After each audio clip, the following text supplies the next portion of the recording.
Picture a family in Lumajang, East Java. Their house sits in the Besuk Kobokan River Valley. Above them, 17 kilometers uphill, is the summit of Mount Semeru, the highest volcano on the island of Java, 3,676 meters above sea level, and one of the most persistently active volcanoes on the planet.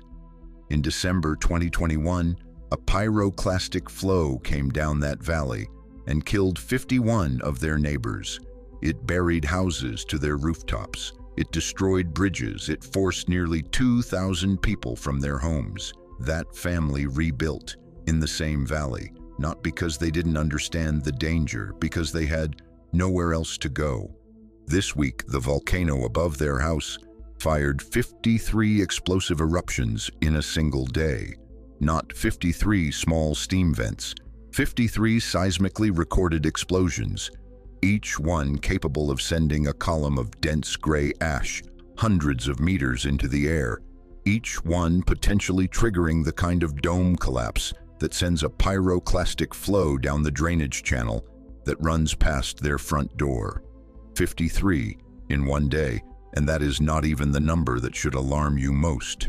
The PVMBG, Indonesia's Center for Volcanology and Geological Hazard Mitigation, has been watching this escalation for weeks. May 6th, 74 explosions. May 7th, 67. May 8th, 68. May 12th, 61. May 14th, 53. And by mid-May 2026, MAGMA Indonesia had already logged 1,957 volcanic eruptions across the entire Indonesian archipelago in a single year. A number that tells you exactly how stretched the monitoring system is when one specific volcano starts battering the landscape. Here is the part that is keeping volcanologists awake. The exclusion zone around Semeru extends 17 kilometers down the Besuk Kobokan River Valley. That family in Lumajang, if they are within that 17-kilometer perimeter, is living inside the boundary of what the PVMBG has defined as potentially lethal terrain. The alert level is at level 3, the second highest on Indonesia's 4-level scale, the same level it was at on December 4th, 2021. Before the flow that killed 51 people. Before we begin, hit like and subscribe to Global Fault Line so you don't miss updates as this situation develops. Drop a comment telling me where you're watching from, and tell me this: 53 explosive eruptions in one day from a volcano that killed 51 people 4 years ago. And the people living 17 kilometers downstream are still there because they have nowhere else to go. Does the system protecting them feel adequate to you? Drop that in the comments. Let's get into it. Mount Semeru is not the only emergency in Indonesia right now. Not even close. Indonesia sits on the Pacific Ring of Fire. It contains 127 active volcanoes, more than any other nation on Earth. One volcano for every 2,100 square kilometers of territory, spread across 17,000 islands, monitored by a single national agency, the PVMBG, with the resources that a developing economy government can realistically allocate to geological hazard mitigation. This week, simultaneously, Mount Lewotobi Laki-Laki in East Nusa Tenggara has been at level 4, Indonesia's maximum alert, since June 2025. Nearly a year at the highest possible threat classification. Mount Sinabung in North Sumatra has been at level 4 since 2017. Not a year, 9 years. Mount Marapi in West Sumatra was recording active eruptions as recently as February 2026. And on May 2nd, Mount Merapi, 28 kilometers from the city of Yogyakarta, home to 400,000 people, collapsed a section of its lava dome, sending incandescent material cascading into the upper Kresak River system. 4 simultaneous volcanic emergencies, each demanding monitoring personnel, instrument capacity, interpretive bandwidth, and government communication resources. And Semeru, firing 53 to 74 explosions per day, is not at level 4, it is at level 3. That decision is not an accident. It is a specific scientific judgment made by scientists who are watching multiple crises at once, who are working within the constraints of what a 127 volcano monitoring system can sustain, and who have institutional memory of exactly what level 4 costs, economically, logistically, and in terms of public trust, when it is issued and the immediate catastrophic event does not materialize. Here is what that means for the family in Lumajang. There is no surge capacity coming. There are no additional monitoring resources being redeployed from elsewhere in the system to focus on Semeru's escalating explosion frequency. The PVMBG is watching this mountain with exactly the resources it has been watching it with for months. Those resources are real, they are professional, and they are genuinely stretched across an archipelago that is, as MAGMA Indonesia's own data confirms, currently experiencing one of the most volcanically active periods in recent recorded history. 1,957 volcanic eruptions across Indonesia in the first 4.5 months of 2026. That number is the context for everything that follows. Most people hear 53 eruptions in one day and think that's a lot, but they don't know what a lot means in the specific mechanical context of what Semeru is doing. So let me translate it. Semeru's active vent is called Jonggring Seloko. It sits at the summit of Semeru Peak. The magma feeding it is basaltic andesite, a specific chemistry with very high dissolved gas content. Gas is what drives volcanic explosions, and the way gas behaves in a volcanic system determines everything about what kind of eruptions that system produces. Think of the magma column beneath Semeru like a pressurized garden hose with the nozzle partially open. When the nozzle is clear and the flow is steady, gas escapes continuously. The pressure releases in small, controlled bursts. You get the routine explosive activity, ash plumes, incandescent material, the kind of eruption that is alarming to watch on camera, but behaves within predictable parameters. The system vents, it resets, it vents again. Now think about what happens when debris partially blocks the nozzle. Pressure builds between pulses, when the blockage clears, or when the pressure becomes great enough to force it. The release is not controlled. It is sudden, disproportionate to what had been accumulating quietly in between. At Semeru, that debris is the lava dome growing at the summit. The dome builds from solidified magma. It is not stable. And the PVMBG data from this week shows something specific alongside the explosion counts that most coverage is not mentioning. On May 12th, alongside 61 explosions, 6 seismically detected rockfalls from the dome. On May 8th, alongside 68 explosions, 2 seismically detected rockfalls. On January 14th, 2026, without any major eruptive episode, dome collapse sent pyroclastic flows all the way to the volcano's lower flanks. Rockfalls mean the dome is mechanically failing. Pieces are detaching. And when a piece of dome detaches, it exposes fresh hot magma beneath it. That exposed magma interacts with water, from rain, from the groundwater system, from any moisture present, and can trigger a sudden, violent collapse that generates a pyroclastic flow far more energetic than the routine explosion activity would suggest. This is the specific sequence that killed 51 people on December 4th, 2021. It was not the largest eruption Semeru had ever produced. It was dome collapse, in the rain, down the Besuk Kobokan Valley, faster and further than the monitoring posture that day had anticipated. The 2021 event happened when Semeru was at level 3. The explosion frequency in the days before December 4th was lower than what is being recorded now, and yet the dome collapsed. The flows traveled and 51 people died. That is what the rockfall counts mean. That is why 53 explosions in one day, accompanied by increasing dome instability indicators, is not just a large number. It is a mechanically specific warning about the internal state of a system that has demonstrated exactly this failure mode before. On December 4th, 2021, the pyroclastic flow that came down the Besuk Kobokan Valley did not announce itself. There was no dramatic explosion, no eruption column that told people on the valley floor to run. There was dome collapse. The dome material detached from the summit. It exposed hot magma. It had been raining.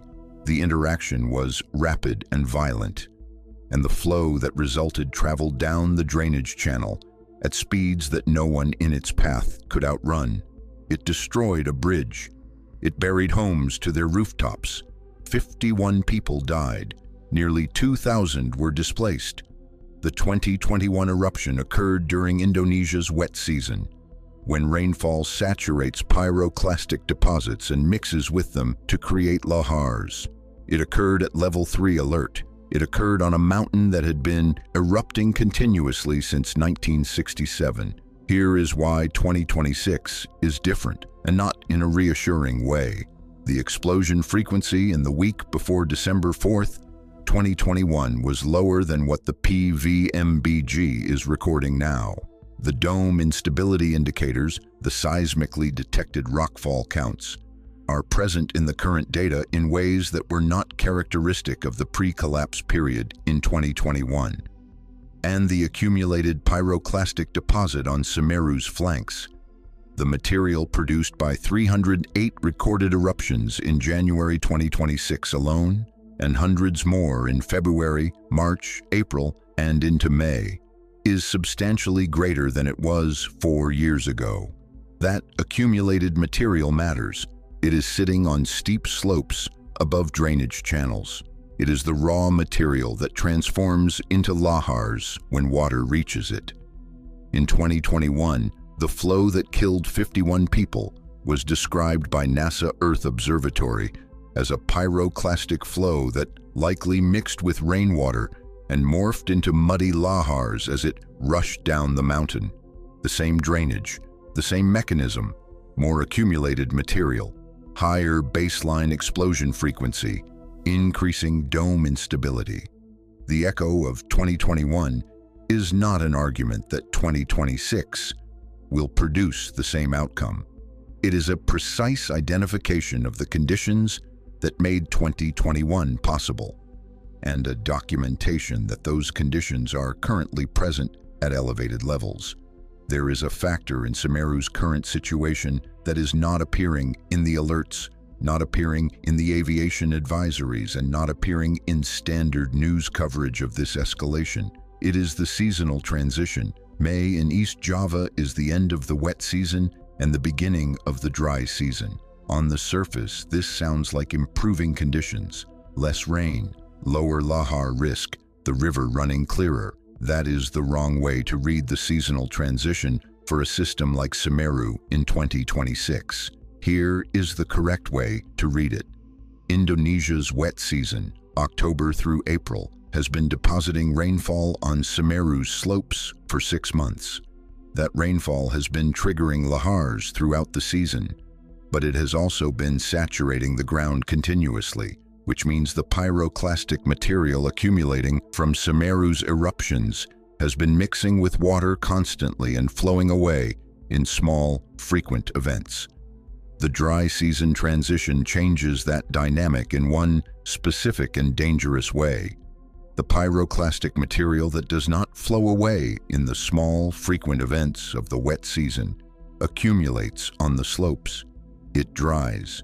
It becomes loose, unconsolidated volcanic debris, lighter than consolidated rock, mobile in the presence of water, sitting in drainage channels that are now less continuously scoured by rainfall.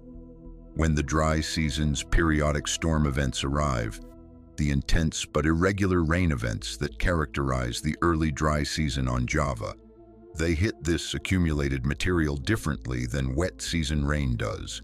The ground is not pre-saturated. The water does not infiltrate gradually. It runs off immediately, mobilizing the accumulated dry pyroclastic deposits with sudden high energy. The result is not a frequent moderate lahar season. It is a sporadic high-energy lahar season. Fewer events, but each one carrying more material faster because 6 months of eruption deposits are sitting in the drainage, waiting for the trigger. Semeru produced 308 recorded eruptions in January 2026 alone. Hundreds more in February, March, April, and into May. Every single one of those eruptions deposited pyroclastic material on the southeastern flank in the upper reaches of the Besuk Kobokan drainage system. That material is now entering the dry season transition loaded. The 17-kilometer exclusion zone along the Besuk Kobokan does not change based on the season. It is set for the maximum credible lahar runout distance under worst-case conditions. Those conditions are not confined to the wet season. They are potentially most acute in the early dry season when accumulated material meets the first intense storm of a less saturated landscape. The family in Lumajang, rebuilding in the river valley, is living inside that 17-kilometer boundary. They know about pyroclastic flows. They saw 2021. They may not know, because it is not in the headlines, that the material above them going into this dry season transition is the product of one of the most explosively active periods Semeru has seen in recent years. That is the variable nobody is naming. The PVMBG has maintained Semeru at level 3 through the current escalation. Most viewers will read that as, the situation is serious but under control. Scientists are watching it. The right boundaries are in place. Level 4 would mean something worse is happening. That reading is not wrong, but it is incomplete. Level 3 at Semeru in 2026 means the current explosion frequency, 53 to 74 per day, the current dome instability, increasing rockfall counts, and the current seasonal lahar loading, 6 months of accumulated pyroclastic deposits entering a dry season transition, are assessed by the PVMBG to be within the bounds of the exclusion zones already in place. Not safe. Within the bounds of existing exclusion architecture, the 13-kilometer exclusion on the Besuk Kobokan drainage is designed around the maximum flow distance recorded in the current eruptive period. The 17-kilometer lahar boundary is designed around worst-case water pyroclastic interaction. The 5-kilometer crater exclusion is designed around ballistic projectile range. Those zones are set correctly. They are enforced as well as a monitoring system covering 127 volcanoes can enforce them. And they are the only layer of protection standing between the current activity and the communities that live within reach of Semeru's drainage system. Level 4 is not a larger version of Level 3. It is a different operational mode entirely, one that triggers mandatory evacuation orders, commits government resources to displacement and shelter logistics, and publicly communicates that the existing exclusion architecture is no longer sufficient. The PVMBG has not reached that judgment, not yet. What they have is a system producing 53 to 74 explosions per day, with increasing dome instability indicators, entering a seasonal transition that historically concentrates lahar energy, monitored within a national system that is simultaneously managing 4 other volcanic emergencies and has logged 1,957 volcanic eruptions across the archipelago in the first 4.5 months of 2026. The line between Level 3 and Level 4 is a judgment call made by scientists doing the hardest version of this job, watching a system they understand deeply in real time, with imperfect instruments under institutional and resource constraints that are real and not going away. They are watching that line. This is global fault line. Mount Semeru has been erupting continuously since 1967. It is the highest volcano on Java. It killed 51 people in 2021 in a dome collapse that occurred at level 3 alert during the rainy season, on the same drainage where its current exclusion zone reaches 17 kilometers. In the week ending May 15, 2026, 74 explosions on May 6th, 67 on May 7th, 68 on May 8th, 61 on May 12th, 53 on May 14th, all sourced from official PVMBG daily reports, traceable through the Global Volcanism Program and Volcano Discovery. Every count accompanied by seismically detected rockfalls indicating ongoing dome instability. Every count adding to the pyroclastic deposit loading that is entering the dry season transition in the Besuk Kobokan drainage system. The PVMBG is watching this with every instrument they have. They are making a real-time judgment every day about whether the current activity exceeds the containment capacity of the existing exclusion architecture. They have not yet said it does, but here is the thing about Semeru that the data cannot quite capture. It is not just a geological system, it is a human one. There are families in Lumajang who rebuilt their houses in the same river valley after 2021. Not because they are reckless, because the land is theirs, because the farms are theirs, because displacement is its own kind of catastrophe, slower, quieter, and just as total as a pyroclastic flow.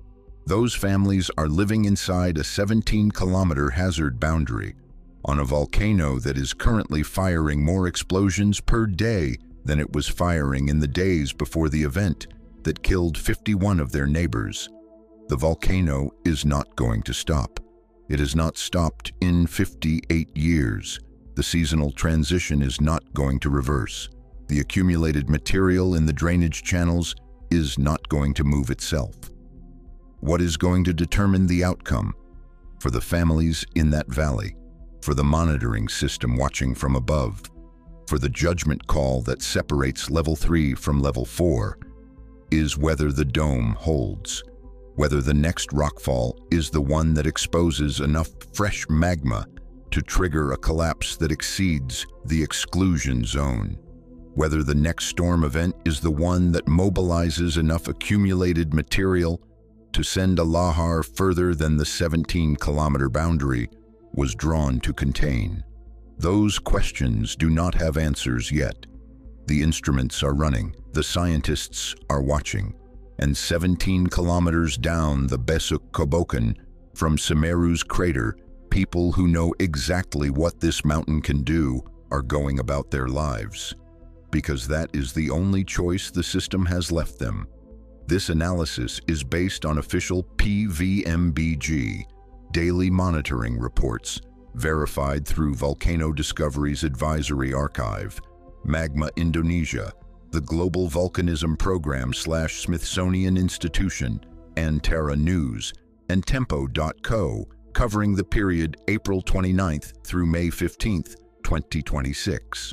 All explosion counts are sourced from official PVMBG reports. This does not represent a prediction of future volcanic activity. If you are watching from East Java, from Lumajang, from anywhere in the Besuk Kobokan drainage, from anywhere that knows what Semeru sounds like, drop a comment. Tell me what May feels like on the mountain this year, and tell me this: 53 explosive eruptions in a single day, increasing dome instability, 6 months of accumulated pyroclastic material entering the dry season, communities living inside the 17-kilometer hazard boundary because they have nowhere else to go. Is the system protecting those people adequate, or is it doing the best it can with what it has? Drop that in the comments. I read everyone.